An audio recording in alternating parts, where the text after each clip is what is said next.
고린도후서 5장 21절. 다 찾으셨나요? 함께 읽겠습니다. 시작. 하나님이 죄를 알지도 못하신 이를 우리를 대신하여 죄로 삼으신 것은 우리로 하여금 그 안에서 하나님의 의가 되게 하려 하심이라. 아멘. 여러분, 예수님 믿는 사람은 행복합니다. 아멘. 왜 행복하죠? 내 힘으로 해결할 수 없는 문제를 해결받았기 때문입니다. 얼마 전에 이 뉴스를 보는데 우리나라가 천조국이 되었다고 합니다. 무슨 말일까요? 우리 나라가 지고 있는 빚이 1천조를 넘어갔다라는 말입니다. 어마어마하죠. 국가의 채무뿐인가요?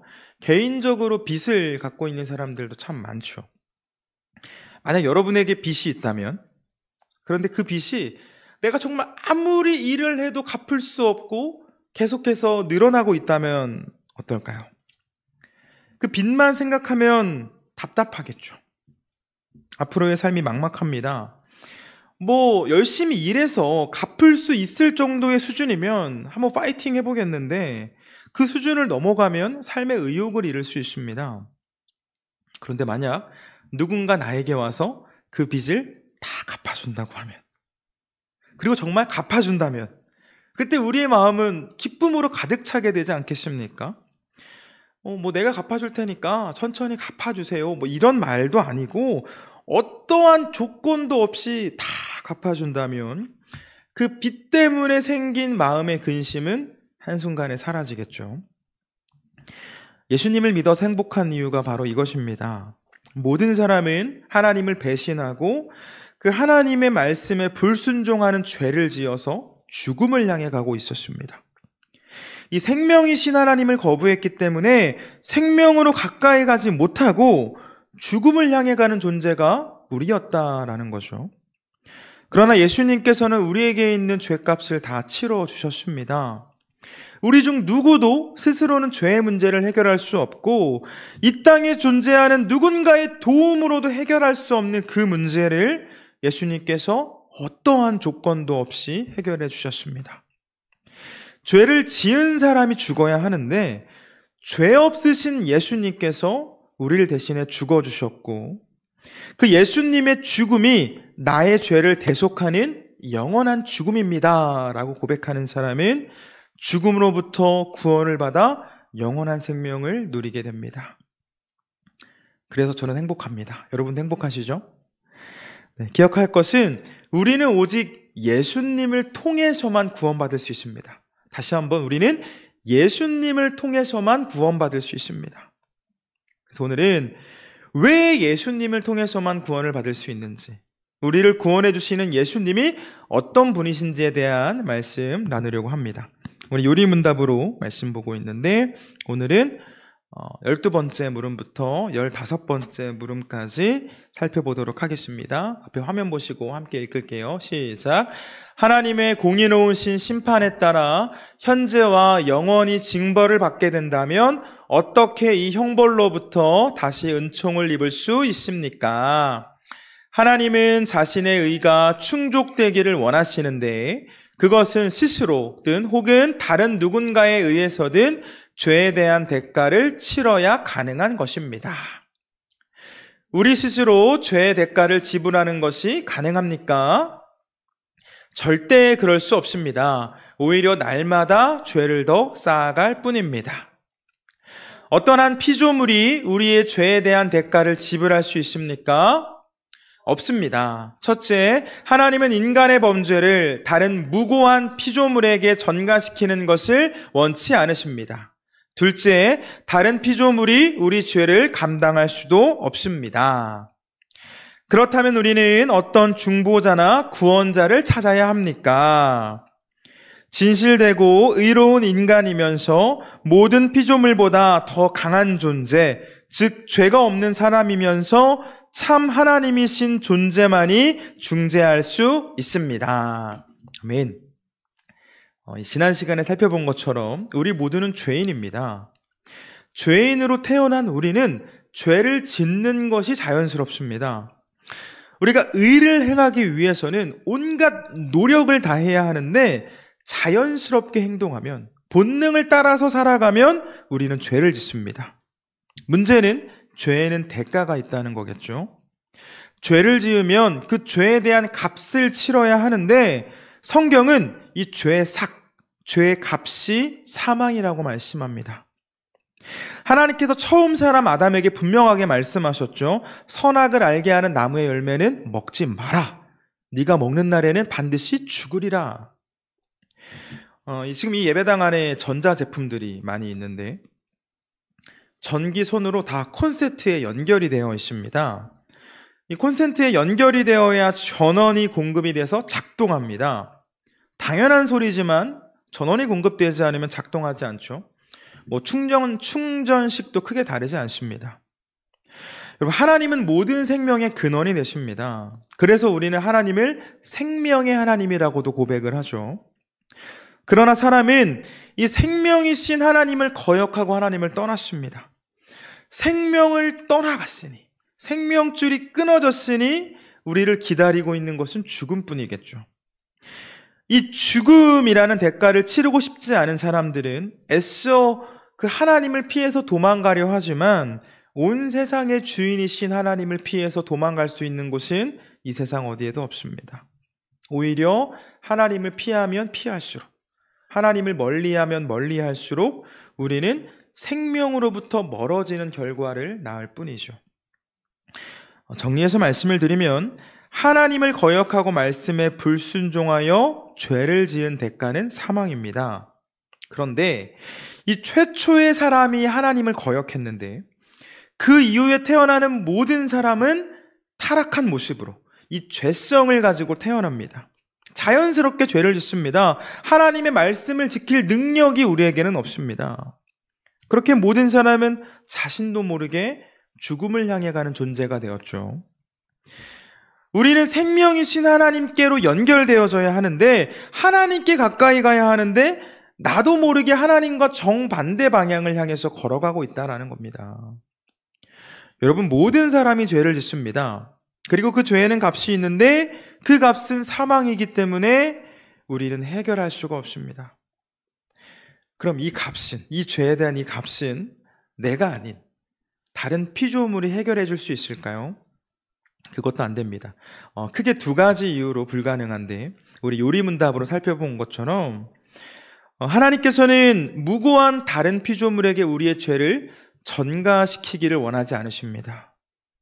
다음으로 죄의 값은 사망인데 누군가 우리를 대신해서 죽을 수도 없을 뿐더러 누군가 있다고 해도 그 사람 역시 죄인입니다. 죄인이 죄인을 대신할 수는 없죠. 나는 죄의 문제를 해결할 수도 없고 누군가 나를 대신해서 죽어준다면 그건 가능할 수 있는데 날 대신해서 죽어주는 그 누군가도 죄인이어서는 안 된다라는 겁니다. 자, 그래서 여러분, 예수님이 이 땅에 오셨습니다. 예수님이 누구시죠? 우리 성경 찾아보겠습니다. 뒤로 좀 넘기셔서 히브리서 1장입니다. 신약 성경 히브리서 1장. 제가 갖고 있는 성경으로는 신약 353면에 있습니다. 신약 353면 히브리서 1장 3절 함께 읽겠습니다. 시작. 이는 하나님의 영광의 광채시요 그 본체의 형상이시라. 그의 능력의 말씀으로 만물을 붙드시며 죄를 정결하게 하는 일을 하시고 높은 곳에 계신 지극히 크신 이의 우편에 앉으셨느니라. 아멘. 자, 예수님은 하나님의 영광의 광채시며 그 본체의 형상이다라고 성경은 말씀하고 있습니다. 성경은 지금 본체의 형상이라는 단어를 사용했습니다. 본체의 형상. 이 말은 아빠 붕어빵이네, 이 정도 수준의 말이 아닙니다. 이 형상으로 번역된 이 단어는 원어로 카라크테르라는 단어가 사용되어졌는데요. 이 단어는 글다를 뜻하는 카라소라는 단어에서 빠져나온 단어입니다.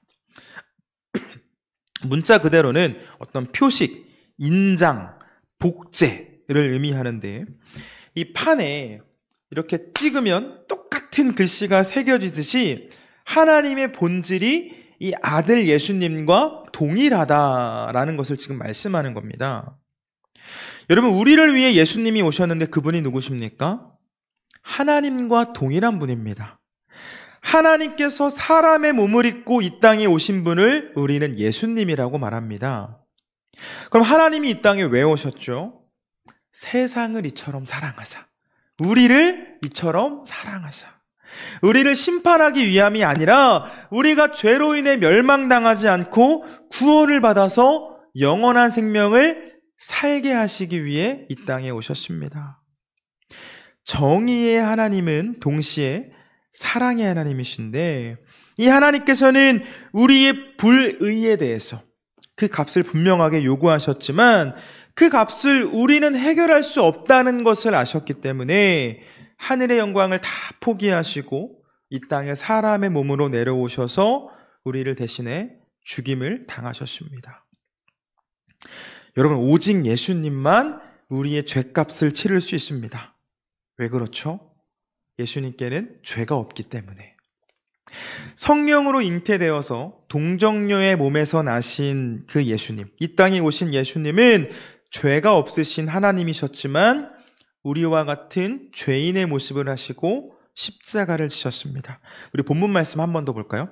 고린도후서 5장 21절. 고린도후서 5장 21절. 신약 291면 같이 읽겠습니다. 시작. 하나님이 죄를 알지도 못하신 이를 우리를 대신하여 죄로 삼으신 것은 우리로 하여금 그 안에서 하나님의 의가 되게 하려 하심이라. 아멘.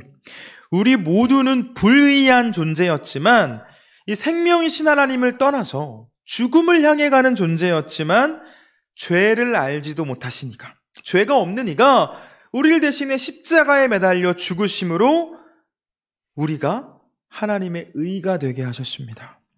우리 말씀 한 번 더 볼게요. 이사야 53장 5절입니다. 구약성경 이사야 53장 5절.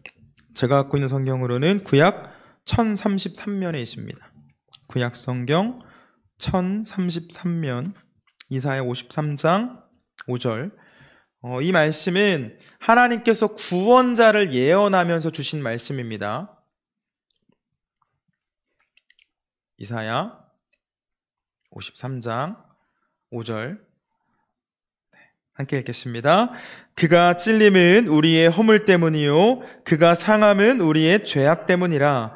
그가 징계를 받음으로 우리는 평화를 누리고 그가 채찍에 맞음으로 우리는 나음을 받았도다. 아멘.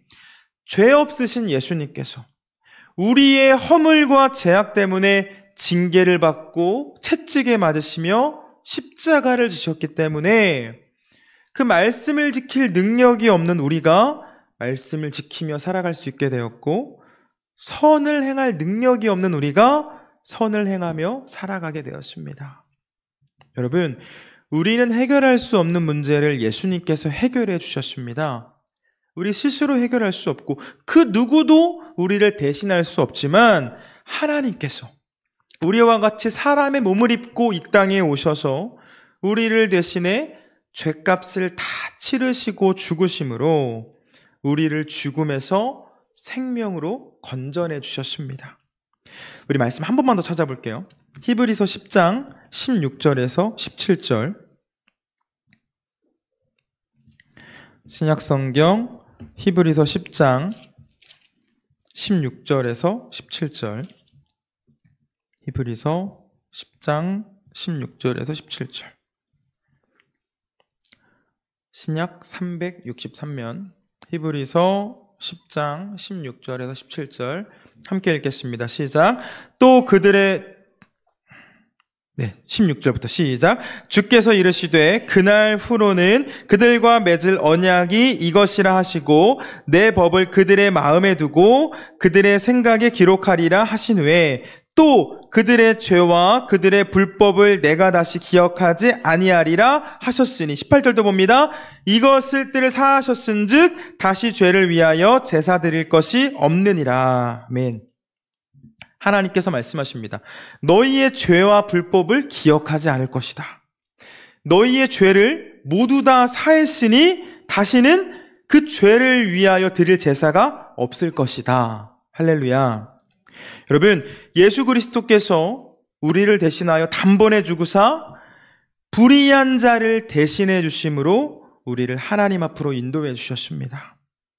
특별히 예수님께서는 그 죽음에서 다시 살아나심으로 잠자는 자들의 첫 열매가 되어 주셨는데, 그 예수님을 통해서 영혼의 구원을 받은 우리는 때가 되면 우리의 육신은 죽어서 흙으로 돌아가게 되겠지만 우리의 영혼은 영원토록 살게 될 줄 믿습니다. 사랑하는 여러분, 이곳에 있는 우리 모두는 그 예수님의 은혜를 통해 우리 스스로는 해결할 수 없는 죄의 문제를 해결받았습니다.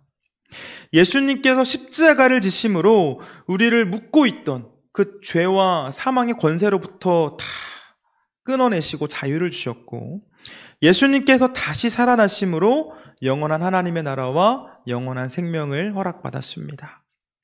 바라기는 그 놀라운 은혜 안에서 우리는 하나님과 화목한 사이가 되었는데, 이제는 하나님 떠나가지 마시고 그 하나님 품 안에 머물면서 하나님께서 주시는 형통과 평안의 복을 누리며 진정한 행복을 누리며 살아가는 우리가 되길 주님의 이름으로 축원합니다.